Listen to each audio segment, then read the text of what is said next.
हर हर महादेव, श्री शिवाय नमस्तुभ्यम। दोस्तों, आप सब पर बाबा की कृपा बनी रहे। आज हम आपके लिए एक और कल्याणकारी वीडियो लेकर आए हैं। आज की वीडियो में हम आपको एक साथ 3 उपाय बताने वाले हैं जो अभी गुरु जी की कथा चल रही है। श्री तेज शिव महापुराण की कथा राजगढ़ मध्य प्रदेश में। कथा का आज चौथा दिन था। चौथे दिन की कथा में गुरु जी ने आज 3 उपाय बताए हैं जो कि बहुत उपयोगी है। तो पहला उपाय जो है वो रात में नींद नहीं आता हो, इसके लिए अगर आप नींद की गोली लेकर रात में सोते हो तो आप ये उपाय कर सकते हो। आपको बिंदास नींद आएगी और आप एक बार जब सोएंगे एकदम सुबह में ही आपकी नींद खुलेगी। ये इतना उपयोगी उपाय है। दूसरा है घुटने, कमर या पीठ दर्द का उपाय। अगर आपको डॉक्टर बोल दिए हैं कि अगर आप दोनों आपके घुटने बदलने होंगे, उसके लिए आप कर सकते हो ये इस उपाय को। या अगर आप सुबह में उठते हो, उठने के बाद आपके कमर में दर्द रहती हो, पीठ में दर्द रहती हो, इसके लिए भी आप ये उपाय कर सकते हो। तो ये बहुत ही उपयोगी उपाय है। और तीसरे नंबर का जो उपाय है कि अगर आपकी बाबा नहीं सुनते हो, जल चढ़ाते चढ़ाते उम्र बीत गई हो, तो इसके लिए आप तीसरे नंबर का उपाय कर सकते हो। तो चलिए, जो पहले नंबर का उपाय है उसे हम बताते हैं कैसे करना है। आप ध्यान से समझिएगा।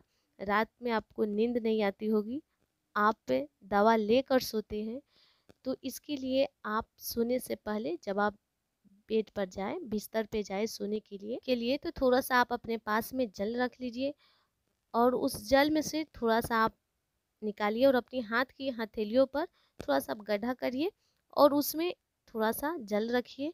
और शंकर जी की 5 बेटी है, जया, बिसहरा, सामली वाली, दौ, तली, देव। इन 5 बेटियों के नाम से आपको इस जल को आचमन करना है। तो कैसे करना है ध्यान से समझिएगा। हाथ आप ऐसे कर लिए जैसे कि आप स्क्रीन पर देख रहे हैं। इसमें जल ले लिए। आपको एक बार जल को आचमन करना है जया के नाम से, फिर दूसरी बार जल लेना है, फिर आचमन करना है बिसहरा के नाम से, फिर तीसरी बार जल लेना है, फिर आचमन करना है सामने वाली के नाम से, और फिर जल लेना है, फिर आचमन करना है दो तली के नाम से, और फिर जल लेना है, फिर आचमन करना है देव के नाम से। तो इस तरह से आप शंकर जी की 5 बेटियों का नाम से आप हाथ की हथेलियों पर जल का आचमन करके रात के समय सोते हो तो आपको बहुत ही गहरी नींद आती है। और आप जब एक बार सोते हो तो आपकी नींद सुबह में खुलती हो। आप दवा लेकर भी सोते हो ना, उतना नींद नहीं आएगी जितना कि इस उपाय से आएगी। तो ये बहुत ही उपयोगी उपाय है। इस उपाय को आप जरूर कीजिएगा। एक बार आप प्रैक्टिकल करके जरूर देखिएगा। अब चलिए दूसरे उपाय की तरफ। दूसरा उपाय है घुटने, कमर या पीठ दर्द का उपाय है। ये उपाय आपको एक बेलपत्री के डूट से करना है। आप सही सुने, डूट जिसे हम लोग तोड़कर फेंक देते हैं, उससे आपको इस उपाय को करना है। जो बेलपत्री का सबसे नीचे वाले भाग होता है, जिसे हम लोग बेलपत्री चढ़ाने से पहले तोड़कर फेंकते हैं, उस डूट से आपको इस उपाय को करना है। तो आइए समझते हैं पहले डूट किस जगह होती है। जो ये बेलपत्री आप देख रहे हैं, जो आप ये लाल से देख रहे हैं राउंड किया हुआ है, वही डूट है। तो इसी डूट को आपको तोड़ लेना है। एक दिन में आपको एक ही बेलपत्री के डूट को तोड़ना है और तोड़कर सीधे आपको शिव मंदिर ले जाना है। शिव मंदिर में जहाँ पे अशोक सुंदरी का स्थान होती है, आप सबको पता होगा अशोक सुंदरी का स्थान कहाँ पे होता है। जहाँ जलाधारी होती है, जहाँ से जल गिरता है, जो एक बीच में मोटी लाइन होती है, वहीं अशोक सुंदरी का स्थान होता है। तो चलिए हम आपको एक बार बता भी देते हैं कि जो अशोक सुंदरी का स्थान है वो कहाँ पे है। तो ये मान लीजिए शिवलिंग है और ये अशोक सुंदरी का स्थान है, जो आप एरो का निशान देख रहे हैं। तो इसी जगह पर आपको उस दूध को समर्पित करना है जया, बिसहरा, सामली वाली, दो तली और देव के नाम से।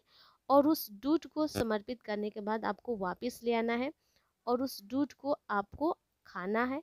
ऐसे आप 5 से 7 दिन कीजिए, आपको आराम मिलना शुरू हो जाएगा। ये इतना उपयोगी उपाय है। तो ये बेलपत्री के दूध से करने वाला उपाय है। अगर आपको डॉक्टर बोल दिए हैं कि घुटना बदलने हैं, ये ठीक नहीं हो सकता है, दवा से बदलना ही पड़ेगा, या फिर आपकी सुबह सुबह जब सो के उठते हो तो कमर में दर्द होता है, पीठ में दर्द रहती है, अकड़ी रहती है, तो इस तरह भी अगर आपके पास समस्या हो तो उसके लिए भी आप बेलपत्री के दूध वाला उपाय कर सकते हो। तो बहुत ही आसान सा उपाय है, बहुत ही इजी उपाय है, आप इसे कर सकते हो, इसमें किसी भी प्रकार की झंझट नहीं है। तो चलिए अब हम तीसरे उपाय की तरफ चलते हैं। अगर आप बहुत दिन से जल चढ़ा रहे हो शंकर जी के मंदिर में, बहुत दिन हो गए हैं, आपकी उम्र बीत गई हो, आप ऐसी कोई भी बात बाबा के कहते हो नहीं मानते हैं, नहीं सुनते हैं आपकी, तो उसके लिए गुरुजी ने आज बहुत ही अच्छा उपाय बताया है कि जब हम जल समर्पित करते हैं तो हम लोग का बैठने का जो स्थान होता है वो हम लोग कभी पूर्व या पश्चिम दिशा में बैठ जाते हैं। तो इस तरह से जब हम जल समर्पित करते हैं तो उस जल को बाबा उतना नहीं स्वीकार करते हैं जितना कि स्वीकार करना चाहिए। तो गुरुजी ने बताया कि जो जल चढ़ाने का मुख्य स्थान है शिव मंदिर में वो है दक्षिण दिशा की तरफ बैठिए और आपकी मुख उत्तर दिशा की तरफ होना चाहिए, यानी जलाधारी की तरफ होना चाहिए। हर जगह जलाधारी उत्तर दिशा की तरफ होती है। एक महाकाल का जो जलाधारी है वहीं सिर्फ दक्षिण दिशा की तरफ है। बाकी दुनिया की किसी भी मंदिर में जो जलाधारी होती है वो उत्तर दिशा की तरफ ही रहती है। जो जल से बहता हो, जलाधारी से जल गिरता है उत्तर दिशा की तरफ में गिरता है।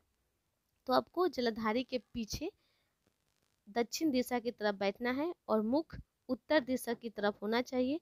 उसके बाद आप जल समर्पित करिए, बाबा की पूजन कीजिए, बाबा उसे स्वीकार करेंगे। उसके लिए गुरुजी ने आज उपाय बताए हैं कि अगर बाबा आपकी नहीं सुनते हो तो आप शिव मंदिर में 1 लोटा जल और 2 बेलपत्री लेकर जाना है। एक बेलपत्री जो अशोक सुंदरी का स्थान है, अभी हमने आपको पीछे दिखाया है कौन सा अशोक सुंदरी का स्थान होता है, वहाँ पे आपको अशोक सुंदरी के स्थान पर एक बेलपत्री समर्पित करना है। उसकी डंडी जलाधारी की तरफ होनी चाहिए, जैसा कि आप स्क्रीन पर देख रहे हैं। तो इस तरह से आपको एक बेलपत्री अशोक सुंदरी के स्थान पर समर्पित करनी है और जो आप दूसरी बेलपत्री ले गए हैं वो भी शिवलिंग के ऊपर समर्पित करनी है और उसकी भी डंडी जलाधारी की तरफ ही होना चाहिए। तो दोनों बेलपत्री की डंडी जलाधारी की तरफ होनी चाहिए। उसके बाद आप 1 लोटा जल बाबा को ऊपर समर्पित करिए श्री शिवाय नमस्तुभ्यम बोलकर।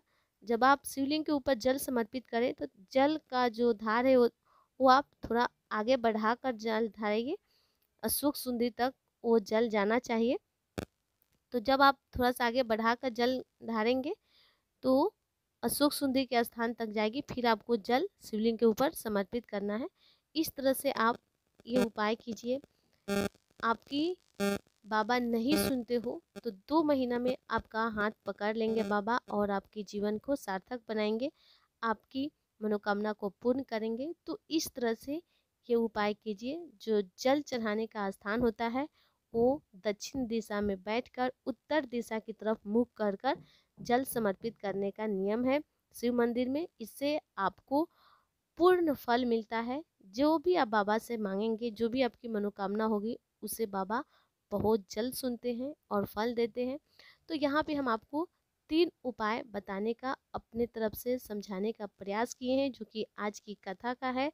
जो भी गुरुजी की कथा चल रही है, श्री तेज शिव महापुराण की कथा, इस कथा का ये उपाय है। तो अगर इन तीनों उपाय में अगर आपको कुछ समझ में नहीं आई हो तो आप हमसे कमेंट में पूछ सकते हैं, आपको जवाब मिल जाएगा। चैनल पर पहली बार आए हैं तो चैनल को सब्सक्राइब कर दीजिएगा। वीडियो अच्छी लगती हो तो लाइक बटन दबाइएगा। कमेंट में हर हर महादेव या श्री शिवाय नमस्तुभ्यम जरूर टाइप कीजिएगा। तो फिर मिलते हैं, तब तक के लिए आप सबको श्री शिवाय नमस्तुभ्यम।